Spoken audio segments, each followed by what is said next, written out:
Hope you guys had a great weekend. I had a good weekend. As you can see, I'm showing off my Ravens pride here a little bit. Ravens had a big win over the Denver Broncos. And I think after that performance, my Baltimore Ravens are probably the best team in not only in the league now, but probably the best team in the history of professional sports. So, and then if they lose next week against the Steelers, then they'll be the worst team in my mind. And that's what if you're a sports fan, it's a very bipolar experience because your team is always either the best team or the worst team. Recently, the Ravens have been the worst team a lot because they've been losing quite a bit. But anyway, hope you guys had a good weekend.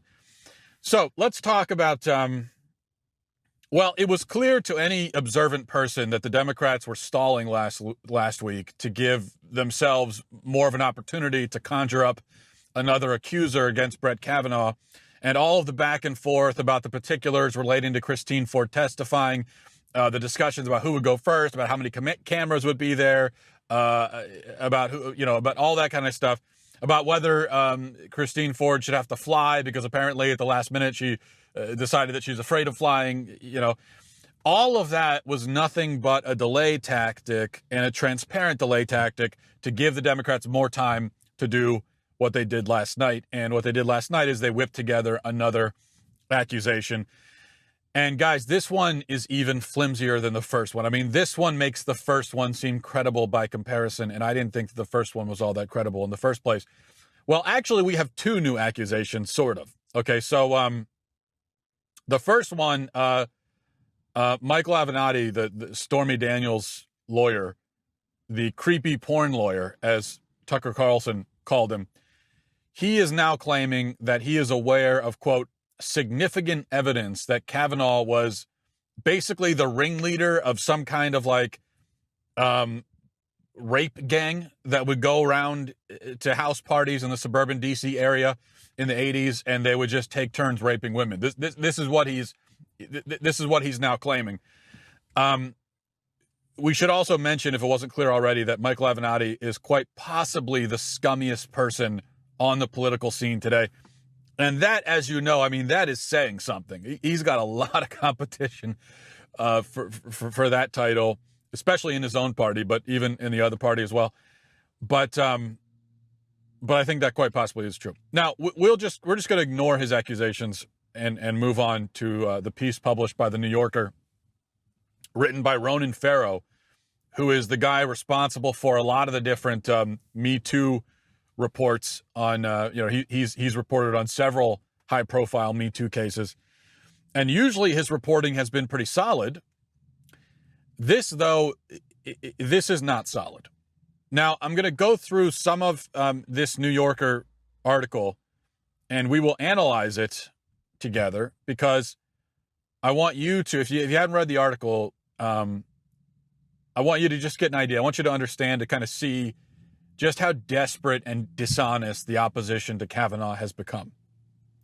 Because what's happening to Kavanaugh now, this makes the Robert Bork treatment look gentle by comparison. So we're going to have to change the name, because we used to say that if a Supreme Court nominee is destroyed by the other party, we say he got borked. Well, now we're going to have to say Kavanaugh. Even though Bork, the last name Bork makes for a better verb than borked, sounds better than Kavanaugh. But this I think is even worse than what happened to Bork. So let me read a little bit from this piece. It says, the woman at the center of the story, Deborah Ramirez, who is 53, attended Yale with Kavanaugh, where she studied sociology and psychology. Later, she spent years working for an organization that supports victims of domestic violence. The New Yorker contacted Ramirez after learning of her possible involvement in an incident involving Kavanaugh. The allegation was also conveyed to Democratic senators by a civil rights lawyer. For Ramirez, the sudden attention has been unwelcome and prompted difficult choices. It's been reported elsewhere that she came forward with this story when Democrats came looking for it, which shouldn't be a surprise. They've been looking for this dirt, and so that's why she's speaking now. She was at first hesitant to speak publicly, partly because her memories contained gaps, because she'd been drinking at the time of the alleged incident, In her initial conversations with the New Yorker, she was reluctant to characterize Kavanaugh's role in the alleged incident with certainty. After 6 days of carefully assessing her memories and consulting with her attorney, Ramirez said that she felt confident of her recollections to say that she remembers Kavanaugh had exposed himself at a drunken dormitory party, thrust his penis in her face, and caused her to touch it without her consent as she pushed him away. Ramirez is now calling for the FBI to investigate Kavanaugh's role in the incident. Now, if you please, can we go back and hone in on this for just a minute, where she says, in her initial conversations with the New Yorker, she was reluctant to characterize Kavanaugh's role in the alleged incident with certainty. After 6 days of carefully assessing her memories and consulting with her attorney, she then decided that Kavanaugh was the guy. So this is a drunken memory from 35 years ago. Up until this week, she wasn't sure if Kavanaugh was involved at all. But after talking to her lawyers for 6 days and assessing her memories, she decided that he was. Wow. So what is this? Is this just like a repressed memory that her lawyers were able to bring to the surface? What was it? Hypnosis? I mean, how did they get this memory out of her mind? Is that what this was? Now, never mind the fact that the whole idea of repressed memories is bogus. But even if, because that's something that I feel like that idea of repressed memories kind of plays a part in this, in how the public views the Kavanaugh situation. You know, when you hear about a woman who says this thing happened, but she didn't remember the details until just now. And then we think, well, oh yeah, that's like a repressed memory. But we're getting that from TV shows and from movies in Hollywood. In reality, that doesn't actually exist. You're not going to have someone who was traumatized by an event, but doesn't remember it, and then all of a sudden, years later, it just pops into their mind because of some jostling, usually from a therapist, but in this case, from a lawyer. It doesn't really work that way. In fact, in most of the time, if somebody is traumatized, not only do they not forget it, but they have the opposite problem where they replay it in their mind 100 times a day for the rest of their life.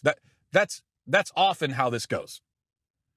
But in this case, we're told, well, we aren't told that she forgot the entire incident. She remembered it, I guess, but she didn't remember who it was that actually, did this thing until now. So I guess that was a repressed memory. So going back to the article, it says, Ramirez said that when both she and Kavanaugh were freshmen at Yale, she was invited by a friend on the women's soccer team to a dorm room party. She recalled that the party took place in a suite at Lawrence Hall in the part of Yale known as the Old Campus, and that a small group of students decided to play a drinking game together. We were sitting in a circle, she said. People would pick who drank. Ramirez was chosen repeatedly, she said, and quickly became inebriated. At one point, she said a male student pointed a gag plastic penis in her direction. Later, she said she was on the floor, foggy and slurring her words, as that male student and another stood by. A third male student then exposed himself to her. Quote, I remember a penis being in front of my face, she said. I knew that's not what I wanted, even in that state of mind. She recalled remarking, that's not a real penis, and the other students laughed at her confusion and taunting her, one encouraging her to kiss it, quote unquote, kiss it.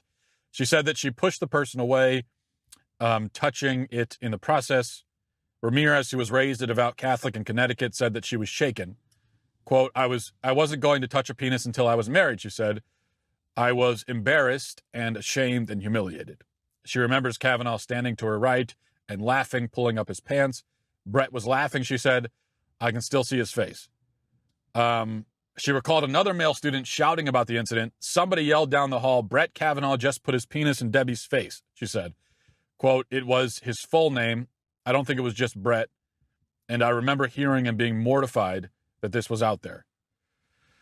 Okay. And yet, after several days of considering the matter carefully, she said, I'm confident about the pants coming up, and I'm confident about Brett being there. Okay. A few things to unpack here. First of all, the woman says she was lying on the floor drunk. So she's completely wasted. foggy and slurring her words, the article says. But notice the passive way that this is worded. She quickly became inebriated, is what it said. As if it was something that just happened, outside of her control, not a decision that she made. Anyway. Second, she calls on her devout Catholic faith, as part of this story. Yet she also admits that she was lying on the floor drunk at a party with a bunch of college boys. And look, people get drunk at parties in college. I'm not going to call her character into question for that. But it's just, you can't really fall back on the I was just a good Catholic girl thing, given the context. I mean, it seems like she added that in as a way to kind of bolster her credibility. But yet, given the context, it's hard to make that case. Third thing, she says she remembers someone shouting, Brett Kavanaugh put his penis in Debbie's face. But then she also has been saying this whole time that she wasn't really sure if Kavanaugh was the one who did this. Now, that doesn't really make sense, because if she really remembers someone literally shouting, Brett Kavanaugh did this thing, like his full name, then she wouldn't have any doubts that Brett Kavanaugh did this thing. The fact that she does have doubts, even now it seems, would seem to indicate that this part of the story, the part about the person shouting, must not have really happened. Because if she 100% remembers that somebody shouted, then she should be 100% confident about this whole story, which she isn't. And then fourth, the only thing she seems to be confident about is that the pants came up and Brett Kavanaugh was there. So in summary, she says, okay, I'm confident that the pants were coming up and Brett Kavanaugh was there. That's not the same thing as saying I'm confident that Brett Kavanaugh was the one. Okay, now we get really to the crux of the matter here. Going back to the article, says the New Yorker has not confirmed with other eyewitnesses that Kavanaugh was present at the party. The magazine contacted several dozen classmates of Ramirez and Kavanaugh regarding the incident. Many did not respond to interview requests. Others declined to comment or said they did not attend or remember the party. A classmate of Ramirez's, who declined to be identified, said that another student told him about the incident either on the night of the party or the next day or two. The classmate said that he is 100% sure that he was told at the time that Kavanaugh was a student who exposed himself to Ramirez. He independently recalled many of the same details offered by Ramirez, including that a male student had encouraged Kavanaugh as he exposed himself. The classmate, like Ramirez, recalled that the party took place in a common room in the first floor and entryway B of Lawrence Hall during their freshman year. Okay, so no eyewitnesses confirm the story. Some have disputed it, but they did find a corroborating story from an anonymous person, which was relayed secondhand. So this is a person who doesn't want to be identified, but they say that someone told them that this thing happened. Now let's look at this statement from the article. It says, in a statement, two of those male classmates who Ramirez alleged were involved in the incident, and the wife of a third male student who she said was involved, and three other classmates disputed Ramirez's accounts of the event. One of them says, quote, we were the people closest to Brett Kavanaugh during his first year at Yale. He was a roommate to some of us, and we spent a great deal of time with him. Some of us were also friends with Debbie Ramirez during and after her time at Yale. We could say with confidence that if the incident Debbie alleges ever occurred, we would have seen or heard about it, and we did not. The behavior she describes will be completely out of character for Brett. In addition, some of us knew Debbie long after Yale, and she never described this incident until Brett's Supreme Court nomination was pending. And then we also hear from a former friend of Debbie Ramirez, who was married to the classmate alleged to be involved. And she said that, look, I was best friends with Ramirez during school, and we shared all these different intimate details of our lives with each other. She never mentioned this. She never said anything about this. Okay, so there you go. Multiple alleged eyewitnesses contradict her account. A friend of Ramirez contradicts it. So again, we have no evidence, no corroborating accounts, several contradictory accounts, and somehow the New Yorker considered this fit to print. I mean, it's remarkable. And of course, we again ask ourselves,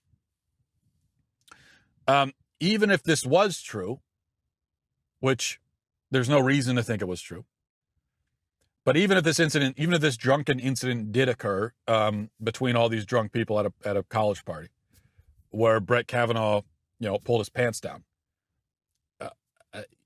does that matter now, 35 years later? Does it have any bearing on the fact, on whether or not he is capable of being a competent Supreme Court justice? And for this story, even more than for the other one, I say certainly no. It doesn't really have any bearing. True or not, and again, there's no reason to think that it is true, but true or not, I just don't see how this has any impact whatsoever on whether or not he would be a reliable Supreme Court justice. And it's also hard, now we're told, I guess, that this has traumatized her, that she's, been traumatized by it for her whole life. But that's kind of hard to believe, too. I got to be honest with you. Because for one thing, up until this week, she didn't even remember if Brett Kavanaugh was the guy. Again, it's not generally how it works. If somebody traumatizes you, does something that traumatizes you, you're going to remember them. Now, you may be foggy on some other details, but you're going to remember who did it. And then we also have this last thing from the article that I'll read. Ramirez said that she continued to socialize with one of the male classmates who had egged on Kavanaugh during the party. She invited the classmate to her house for Thanksgiving after he told her that he had nowhere to go. She also attended his wedding years later as a guest of his wife, and said that she posed for photographs with Kavanaugh smiling. Okay, but so again, so she was supposedly traumatized by this event, yet she was still friends with at least one of the guys that was involved for years after the fact. Never said anything never mentioned this story to anybody. Was friends with this guy, and now all of a sudden, it's changed.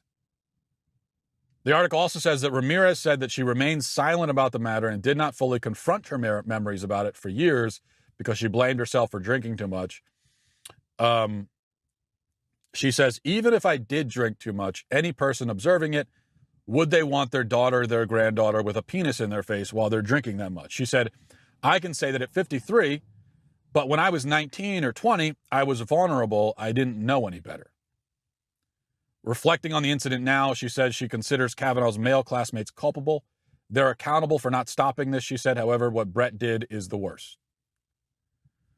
She added, what does it mean that this person has a role in defining women's rights in our future? Okay, so two last things. First of all, she gives away her political motivations with that last line. He's going to have a role in defining women's rights. So obviously this is a pro-abortion person. She's a registered Democrat. So this is she at least is partially politically motivated, which could explain how, that could have factored into this sudden epiphany that she's had this past week about the fact that Brett Kavanaugh was involved. In her mind, she thinks that Brett Kavanaugh is a threat to her very human rights as a woman, which he's not. But that's what she thinks. So it seems like she would have a very powerful subconscious motivation, at least subconscious motivation, to put Brett Kavanaugh's face onto this situation, even if he wasn't involved. But the second thing is, and this doesn't really matter, but you see how she takes absolutely no responsibility for the fact that she got wasted at the party? She says, I didn't know any better. Well, okay, can Brett Kavanaugh use that excuse? I mean, look, the whole thing is kind of a joke at this point. What Republicans need to do is they just need to confirm Brett Kavanaugh and be done with this. They need to grow a spine and say, you know what, we're done. We're not doing this anymore. We are not going to just sit here and wait while Democrats go around trying to dig up whatever skeletons or imagined skeletons they can find so that they can parade them in front of the media. We're not going to sit around waiting for them to do that. We're not going to give them another week or 2 weeks to go and see if they can find even more accusers and even more accusations from drunken parties 35 years ago. That's what the Republicans should say. We're not going to do that. We're just going to confirm him. And if you don't like it, too bad. That's all. The Supreme Court is not an elected position.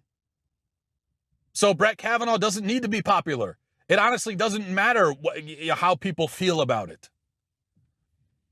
That's what the Republicans need to say. But they won't say it because they're cowards. So this spectacle will only continue until Brett Kavanaugh, or until the Republicans develop enough of a spine to finally put an end to it, which I don't know if that's going to happen. We'll leave it there. Thanks for watching, everybody. Thanks for listening. Godspeed.